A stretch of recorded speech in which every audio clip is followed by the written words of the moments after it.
¿Qué?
Daniel.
seat.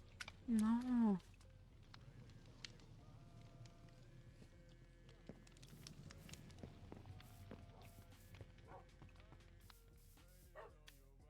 Whatever.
Welcome back, everyone, to the Jenna's Dream Podcast.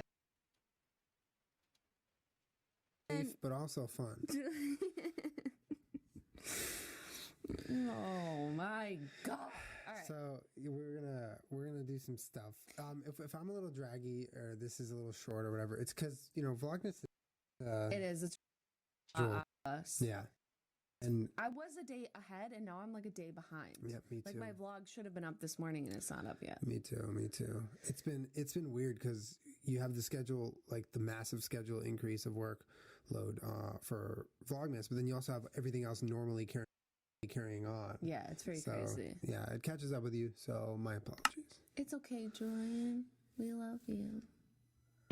Oh, do you want to touch fingers? Oh, fishy. Fishy okay, kiss. Fishy kiss. All right, here we go. So I kind of wanted to make this a Weird Things podcast because you guys request conspiracy theories all the time, which sometimes are a little bit difficult to come by because the good ones are all well researched, and it takes a lot of effort to make a conspiracy theory that's good, that really like hits you in that like mind blown place. But there's a ton of other stuff on the internet that I waste my time looking at and looking up, as I'm sure those of you that are fans of the Conspiracy Theory podcast are also interested in. But they're not really theories, they're just strange things that I like wasting my time reading about. Some of them are supernatural, some of them are completely realistic, and some of them are just a little weird. So I thought we could, I'm going to tell you what I found, and you tell me what you think, and we can talk about it. I like it. Yeah? I like it. Thank you for compiling this weird list. I like that everything that really interests us. Literally what I do in my free time. But everything that's interesting to us, in one way or another, just kind of boils down to weird. Well, yes, right? I'm on a never-ending quest to find the things that people can't explain. Those are my favorite things. It really doesn't have to even do with conspiracy theories, which I have a deep passion for. It just has to do with anything that people can't explain.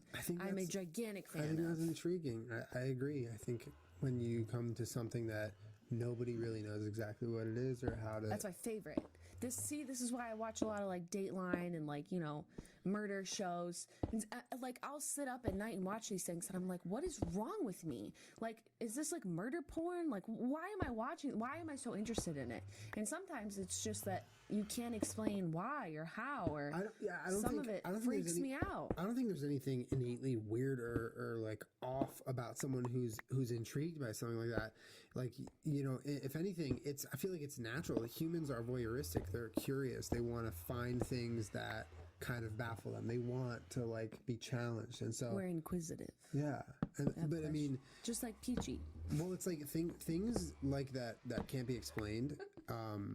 They make you feel small, and not a bad like, oh, I'm nothing way, but more like, holy shit, I'm so insignificant. There's so much more out there. Mm-hmm.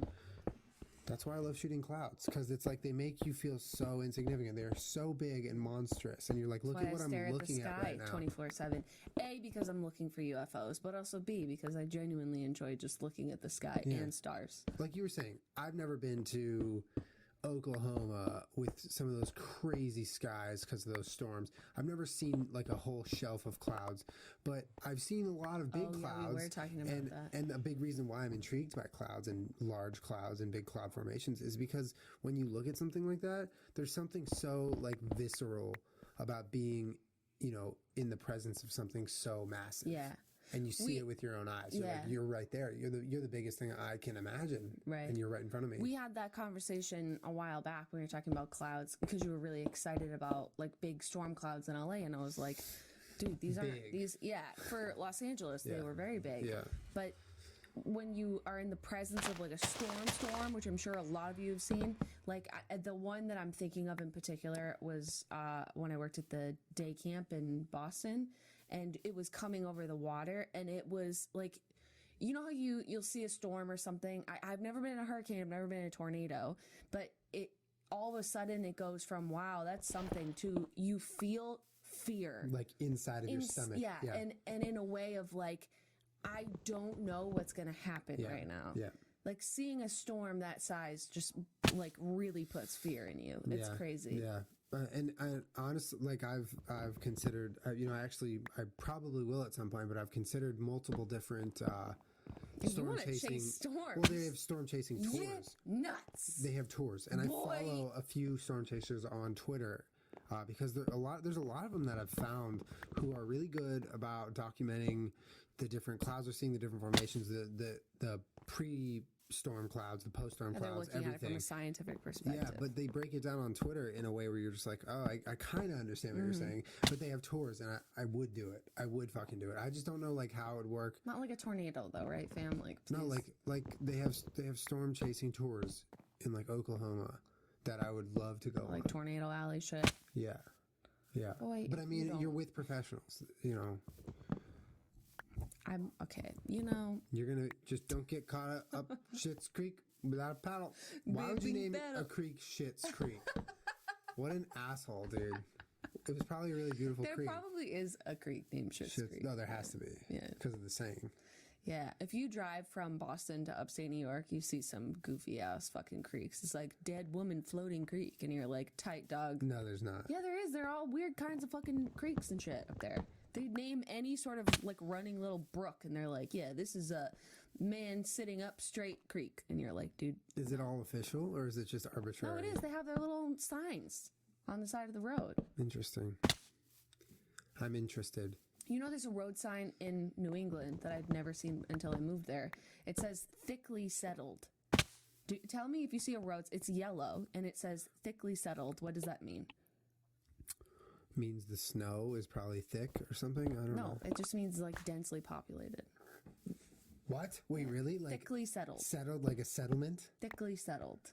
That's weird. I mean, I'm pretty sure. I'm kind of angry that whoever made that sign chose that wording. We were riding in the van in softball, and it was the first time I'd ever seen it, and I thought it was a joke. I was like, oh, sick fucking street sign, fam. Thickly settled. I was thinking it meant something about like the trees or something. Like, what does that mean, thickly settled? It must be super outdated, right? Or else it's a troll job, because there's no way that's they're all over the place. It says, so you're driving down a road or whatever, and then you come to a town, and it just says thickly settled. Instead of like, you're now entering fucking this part of Connecticut, it'll say that, and then you'll get to the town and it says thickly settled.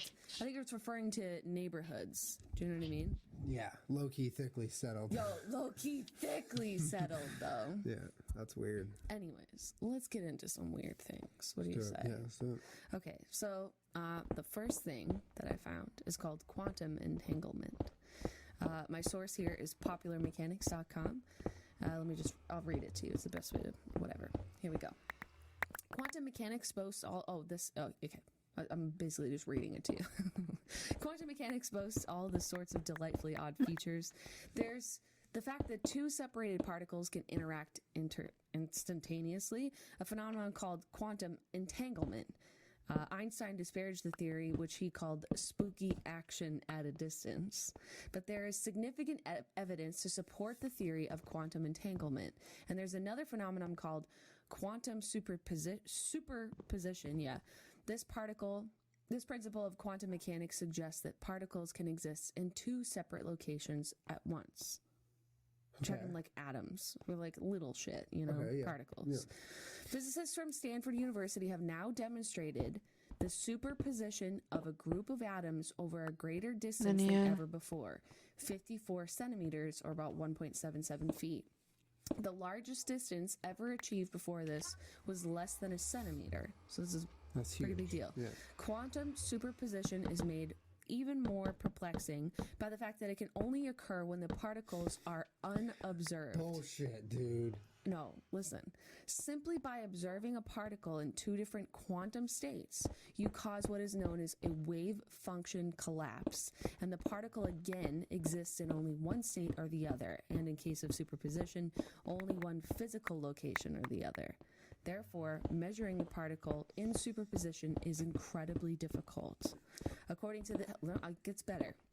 According to the Telegraph UK, Russia is aiming to use this type of technology to create teleportation, with the goal being by 2035, or in about 20 years. Conspiracies around this include, so if you're going to make this for teleportation, first of all, that's crazy that this is already possible, that you can make the same particle or atom exist in the same place at the same time. They can prove it, except the only thing that makes it not possible is observing it. So I have a question about that. What, like, on a scientific level, what about observing something? I mean, you can look into this wave function collapse. If you want me to Wikipedia this. No, we don't have to. I mean, it's just. All right. In quantum mechanics, wave function collapse is said to occur when a wave function, initially in a superposition or several something word I can't read, appears to reduce to a single something word or observation. In essence, it's the measurement of quantum mechanics and connects to the wave function with classical observables like position and momentum. Collapse is one of two processes by which quantum systems evolve in time. The other is continuous evolution via the Schrödinger equation.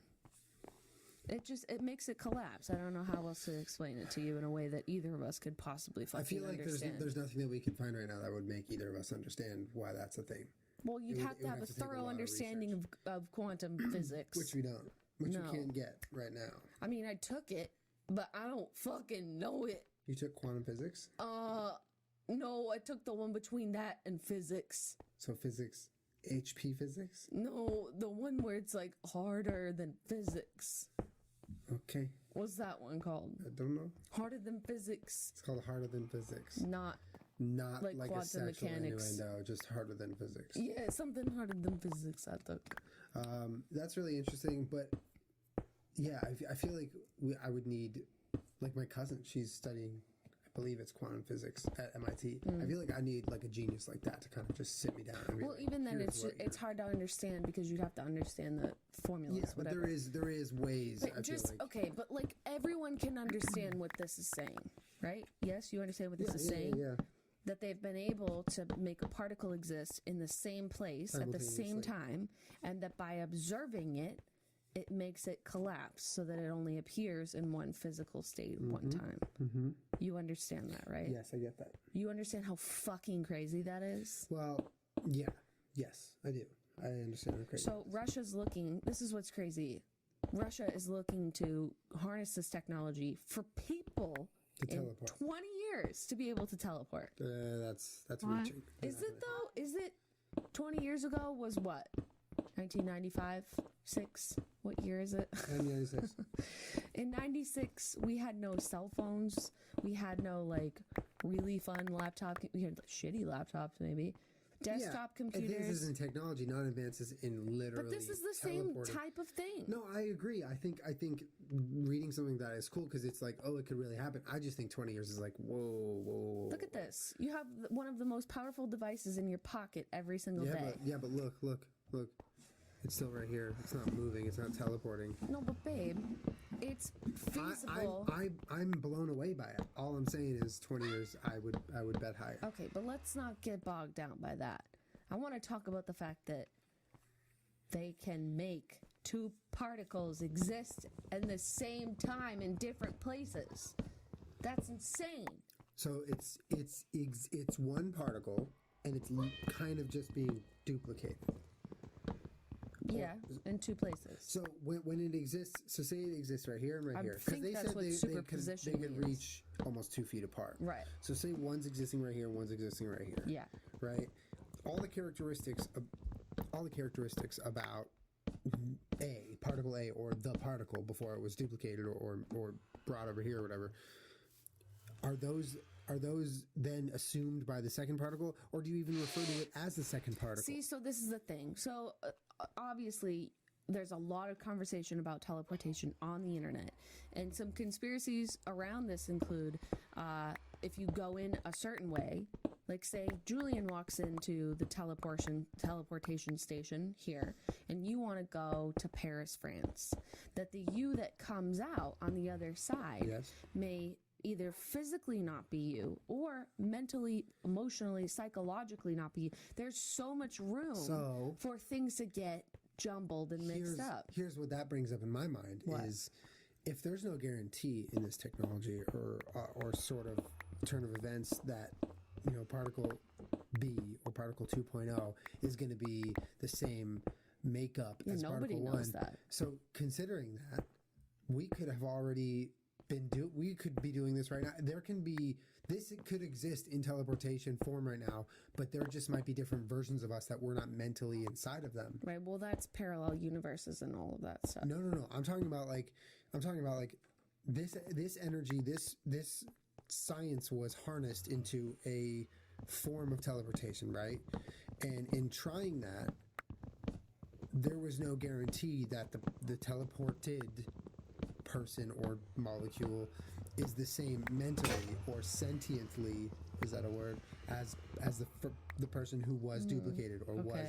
So what I'm saying is basically right now there could be a Jenna who is teleporting across the world, but you're not mentally her, so she could just be there. I mean, if that was the case, I feel like via the internet we'd find a lot of people that were also other people. I don't think in plain sight like you or me could have had it done, but I'm saying it could happen. It could be right now. It's possible. It's possible. Well, I mean, there's also theories about time travelers and all that. Yeah. So anything's possible. That it's totally a thing that happens now. Yeah.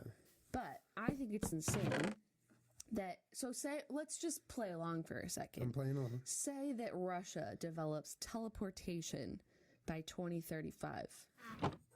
I mean, doesn't that just make the whole military, like everything, you have to rework everything. Yeah, it's a game changer. Imagine how many people would just teleport into the White House and be like, "Sup, dude?" Like, that's insane. Yeah, you have to rework. Well, you'd have to figure out a way to society. block people from teleporting, and you'd also, because this is how the world works, have to figure out a way to make a bajillion fucking dollars off of it. Yeah, it like costs money to teleport. Advertising and teleporting. A select few people would have the ability to run that system. Like, you don't get to just sit in your house and play quantum mechanics and quantum physics and build yourself a little teleporting machine. You'd have to go pay a fuck ton of money to go use that technology, which sucks. It's like electric cars. Like Elon Musk was saying in an interview that he did, that was like, in the future with AI and stuff, we can't have this technology be, exclusive to a handful of people. This needs to be everyone's information. Yes. Because then it just leads to evil, and it leads to people doing the wrong things with it. Because teleportation, that technology, if someone has it and hoards it, that can lead to so many problems. Yeah. Well, that's really interesting. But imagine, so you're Russia, and you're like, look, now's the time, we can just go invade America and do whatever the fuck we want. Like, everybody's fucked because we can teleport and nobody else can. No, but the people coming here, all of a sudden get here and are like totally fucking different. Like, maybe they have arms coming out of their, like, middles, or they're just mentally, they forgot what they were doing here. Yeah. Or they think that there's someone else. That's insane. That's crazy to think about. Especially because, it's like one of those things, like I said, if this were to happen in the near future, who knows when if you met a person and you're like, Did you teleport? Are you the teleported person? Right. Are you real? Right. Were you born? Or were you teleported? Like, people could, the population could just shoot up. I mean, doesn't that just give a whole new meaning to when you meet someone, you never judge a book by what chapter you came in on? It gives a whole new meaning to everything You I've know what ever I mean? known. Like, when you meet someone, you're meeting them at a particular time in their life. A lot of factors are going into who you're actually meeting at that time. Yeah. But maybe that person's been jumping and jumping and jumping around the world, and they're 70 billion times removed from the person that they were born as. Yeah. Like, you wouldn't even know your own parents anymore because maybe they don't even fucking remember you. That's wild. Right? Yeah. That's a good one. Anyways, that was weird thing number 1. It's already a thing, and people are already trying to use it, dog. All right.